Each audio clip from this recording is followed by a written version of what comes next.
안녕하세요. 반갑습니다. 두말TV 한도 대표입니다. 자, 오늘은요, 아시아나 항공에 대해서 한번 알아보도록 하겠습니다. 자, 아시아나 항공이 이번에 아주 많이 이제 떠들썩한 뉴스로 좀 나오고 있어서 이게 과연 어떻게 시나리오가 진행될 것인지 이런 부분에 대해서 한번 살펴봐야 될 것 같습니다. 아시아나 참 예전 금호건설이죠. 금호산업이 참 옛날부터 말도 많고 탈도 많았던 그런 기업이었습니다. 원래 이제 뭐 아시다시피 저기 택시 회사로 시작을 했다가 또 장사 잘 돼서 뭐 타이어를 만들다가 이게 이제 군사용으로 납품하게 되면서 이제 금호 타이어의 모트가 됐다라고 보시면 될 것 같고요. 그러다 이것저것 잘 돼서 됐습니다. 뭐 그리고 이제 민간 항공사에 최초로 진출하기도 하면서 이제 아시아나 그때 항공을 만들게 된 거죠. 그랬다가 이제 뭐 이제 박상구 그 이제 회장 현재 회장이 되겠죠. 그리고 금호석유의 박창구 회장 둘이가 이제 형제인데 이 둘이가 이제 성격이 좀 많이 다르다고 해요. 박상구 회장은 공격적이다라고 이제 알려져 있고 박창구 회장은 이제 좀 섬세하다라고 나오고 있습니다. 그러다 보니까 이제 형제의 난이 발생을 하게 된 거였죠. 과거에 형제의 난입니다. 대표적이죠. 최근에는 이제 조카의 난까지도 발생했었던 그런 모습도 있었는데 금호석유가 이제 경영권 분쟁을 일으킨 거죠. 그래서 이제 한때 이제 경영권 분쟁까지 있었던 부분도 있었고, 근데 결국에는 이제 잘 끝났다라고 판단되고 있습니다. 뭐 잘 끝났다라기보다는 그냥 이제 무마되는 그런 모습으로 마감이 됐고요. 그러다가 이제 2006년도에 바로 이제 문제가 생기기 시작한 게 바로 이제 그때부터 시작한 거죠. 너무 공격적으로 이제 나오다 보니까 그때 CJ하고 그때 대한통운이죠.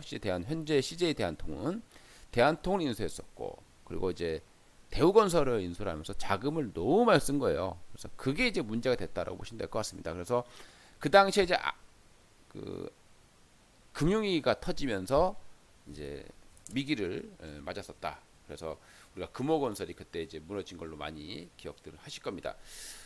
지금 이제 보면은 어울림이라는 그 아파트가 옛날에 비해서는 많이 없죠. 그래서 아무튼 이렇게 해서 쭉쭉쭉 가다가 이제 박상구가 이제 경영에 실패를 하게 되면 보통 이제 물러나는 게 이제 보통 대부분인데 근데 이게 참 희한하게도 다시 그 회장직에 올라왔고 그리고 다시 그 아시아나를 또 인수를 하게 된 겁니다. 근데 여기서 이제 문제가 생긴 거죠. 이제 여기서부터 이제 발생한 문제랑 보시게 되면은 어떤 일이 있었냐, 박상구 어떤 내용인지 보시게 되면요. 오늘 뭐 공시 나온 내용 보시게 되면은 굉장히 큰 금액으로 보여요. 사실상 아시아나항공의 횡령 금액으로 본다라면 많은 분들이 좀 떨 수밖에 없는 그런 금액이다라고 생각이 듭니다.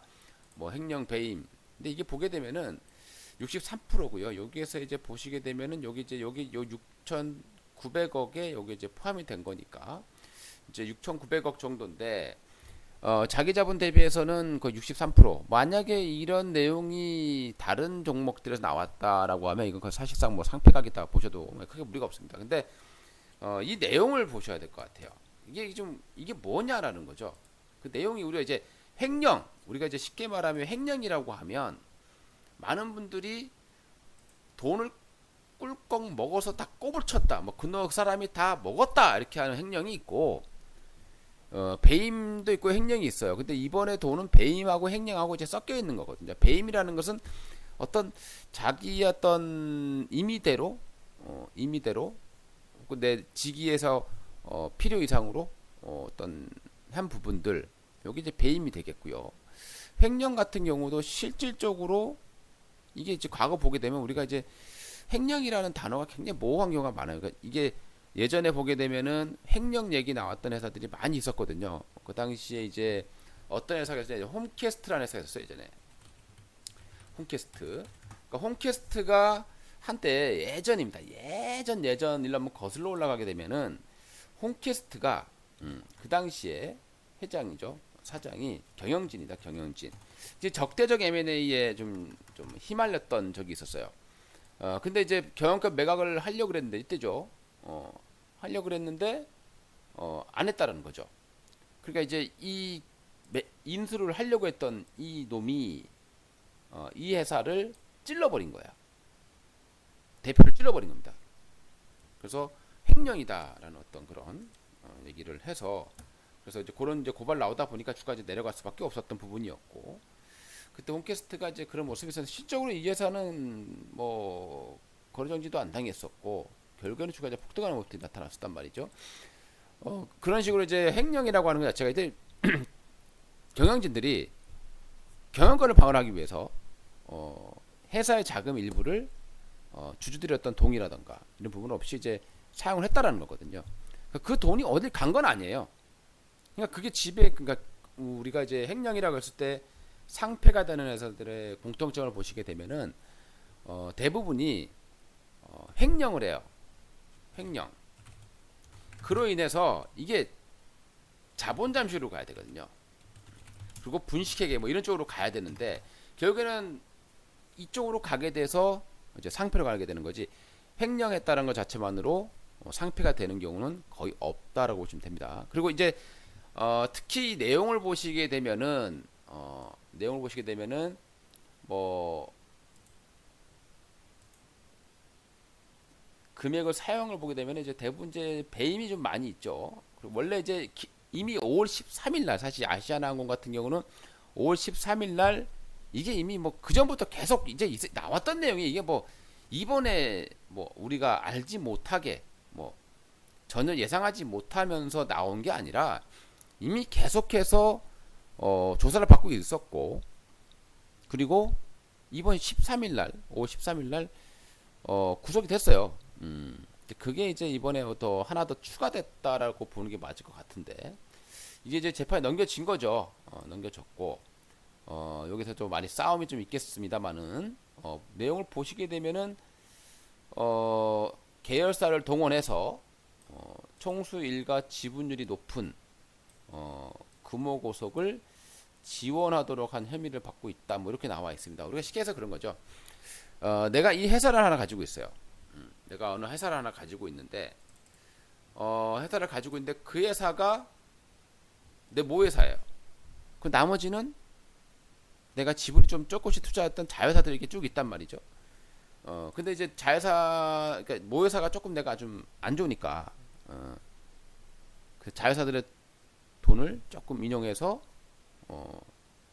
그 자기의 지분을 가지고 있는 기업을 사게 했다라는 거거든요. 이게 이제 횡령이다. 뭐 이렇게 나오고 있습니다. 그러니까 이걸 통해서 만약에 자본 잠식으로 빠지게 된다고 하면, 상당히 위험한 그런 예상 시나리오가 되겠지만, 이런 현재의 시나리오 본다라면은 뭐 그럴 가능성은 별로 없다라고 보셔도 될 것 같고요.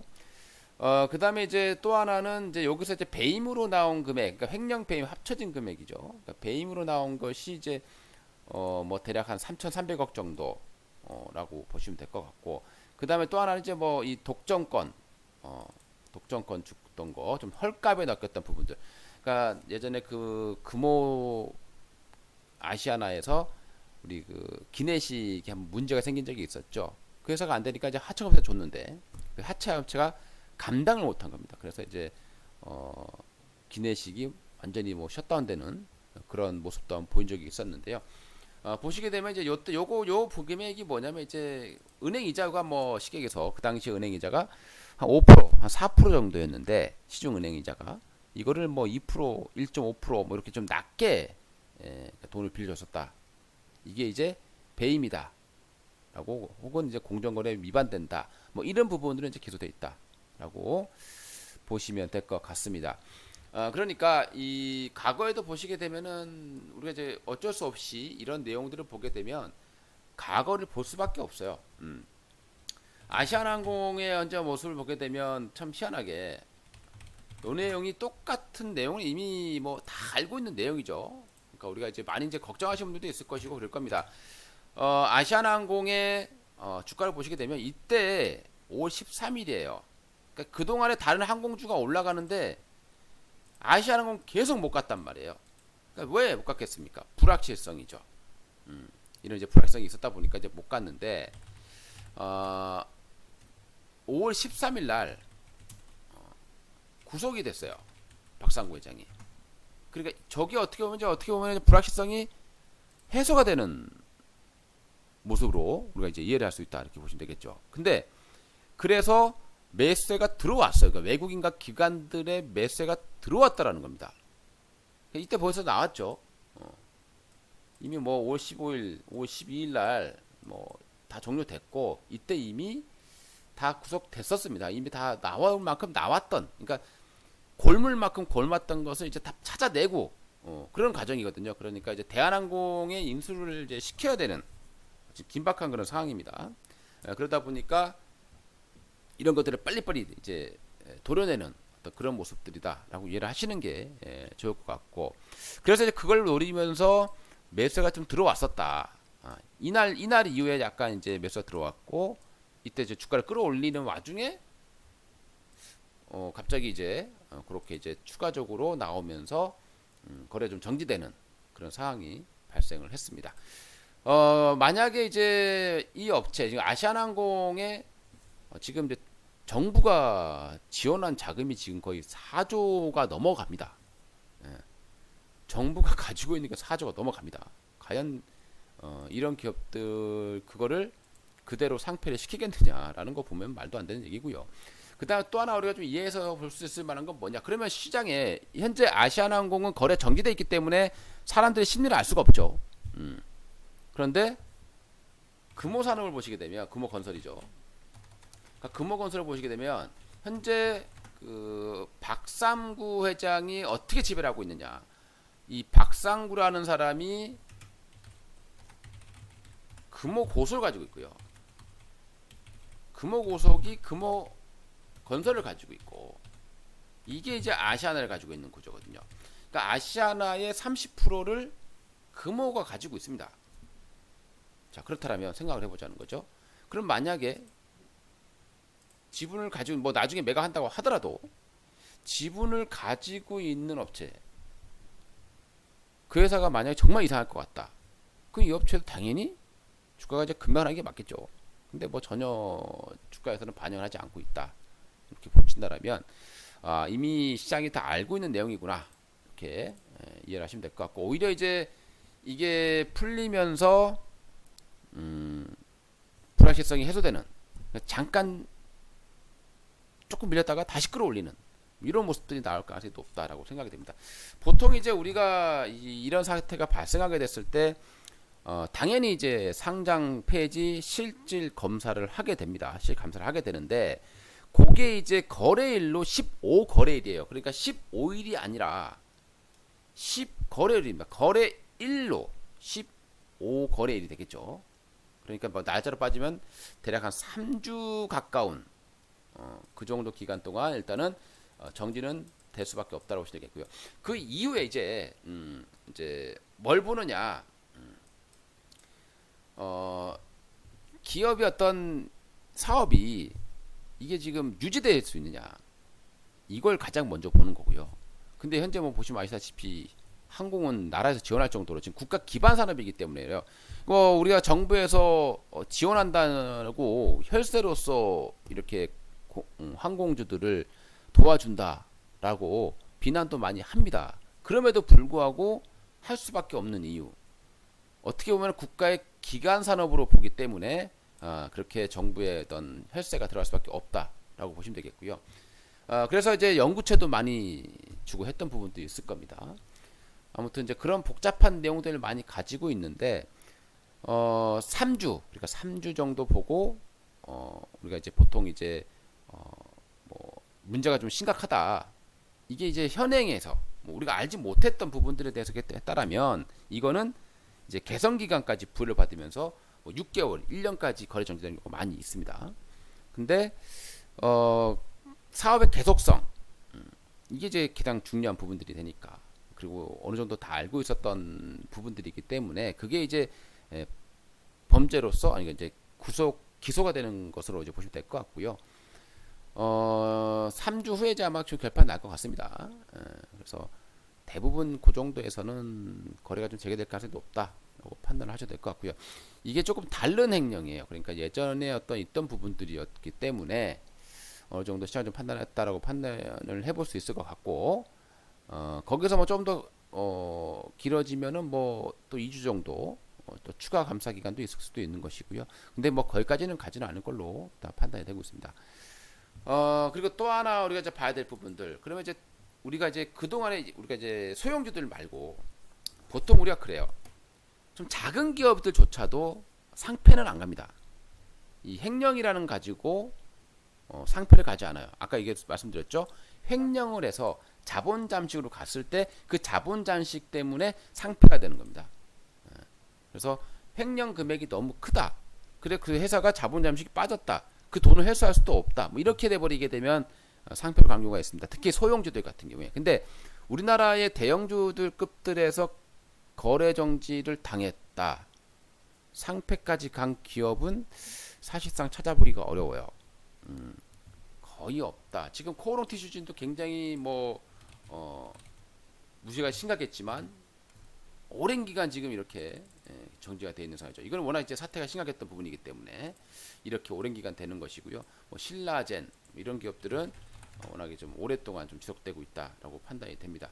보통 이제 한 1년 정도 개선 기간이 이제 주어진다고 보시면 되겠고요. 근데 아시아나항공은 일단은 그렇게까지는 안 될 가능성도 있다라고 생각이 듭니다.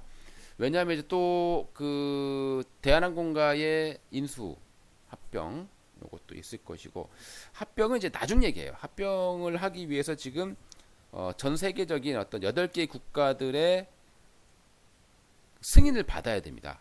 이 합병에 대한 그 독점이냐 아니냐 이런 거에 대해 따지기 위해서 중국, 유럽 이런 쪽에 승인을 받아야 합병이 되는 거거든요.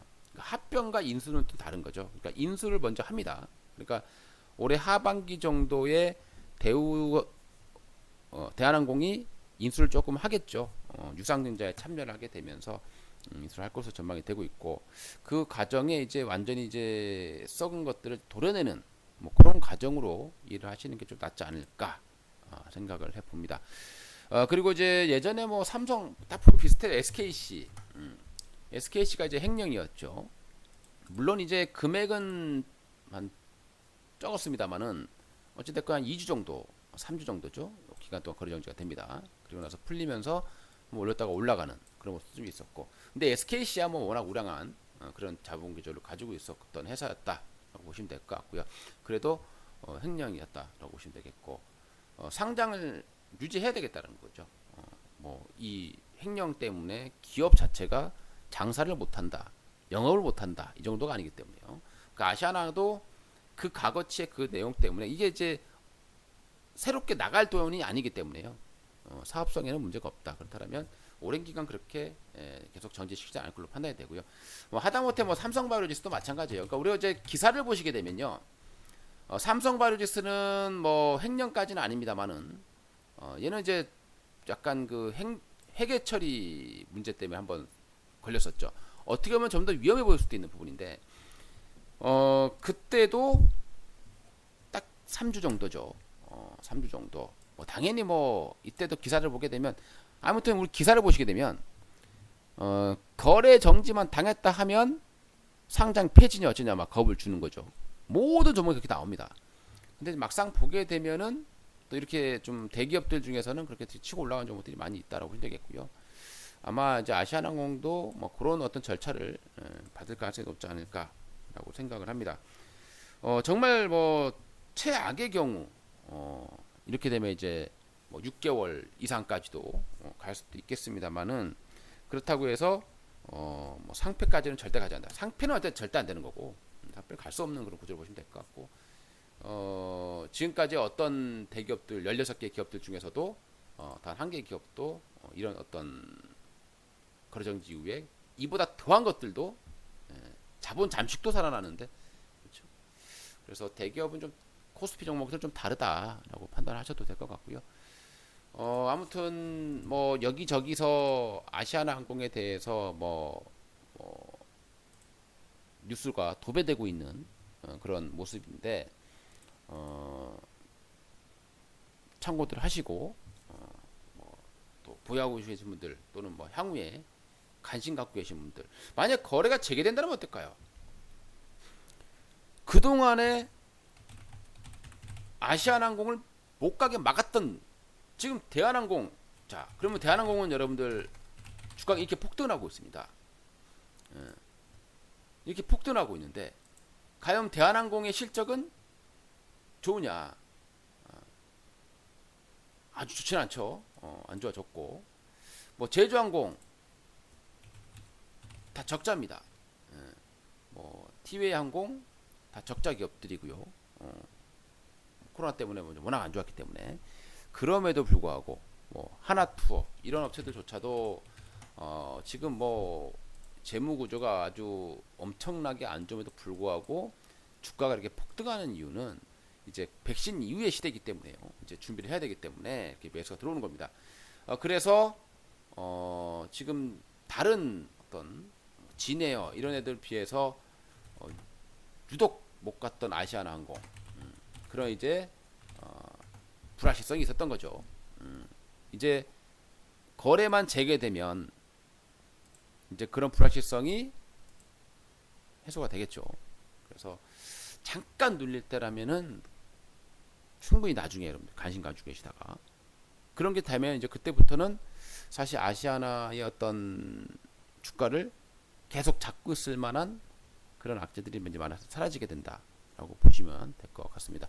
물론 뭐 그때까지 내년까지도 코로나가 해결이 안 된다라면 또 변종이 나와서 백신을 무력화시킨다 뭐 이런 내용이 나오지 않는다라면 항공주들은 올해 하반기까지 막 꾸준하게 상승 흐름을 보여줄 가능성이 높다라고 생각이 듭니다. 철저하게 본 내용은 투자의 참고로만 활용해 주시기 바라겠고요. 뭐 주식이라고 하는 것은 어떻게 판단하느냐에 따라서 뭐 누군가는 뭐 상패다 이런 얘기를 하는 사람들도 있을 것이고 저는 상패는 절대 안 된다라는 입장을 갖고 있기 때문에 제가 왜 그런 이유를 가지고 있는지에 대한 설명을 좀 드려봤습니다. 그리고 뭐 저와 비슷한 어떤 의견을 가지고 있는 뉴스도 몇 개 좀 봤는데 그것도 한번 참고를 해보시면 되겠고요. 과거에 뭐 대우조선해양 뭐 여러 가지 기업들이 있었습니다만은 결국에는 전부 다 거래가 다 재개됐던 기업들이고요. 아시아나항공 특히 가장 중요한 것 경영의 지속성, 사업의 지속성이 제일 중요한데요. 아시아나항공은 사업의 지속성에서는 두말할 필요가 없다. 이렇게 보시면 될 것 같습니다. 도움 되셨다면요, 좋아요, 구독 부탁드립니다. 감사합니다.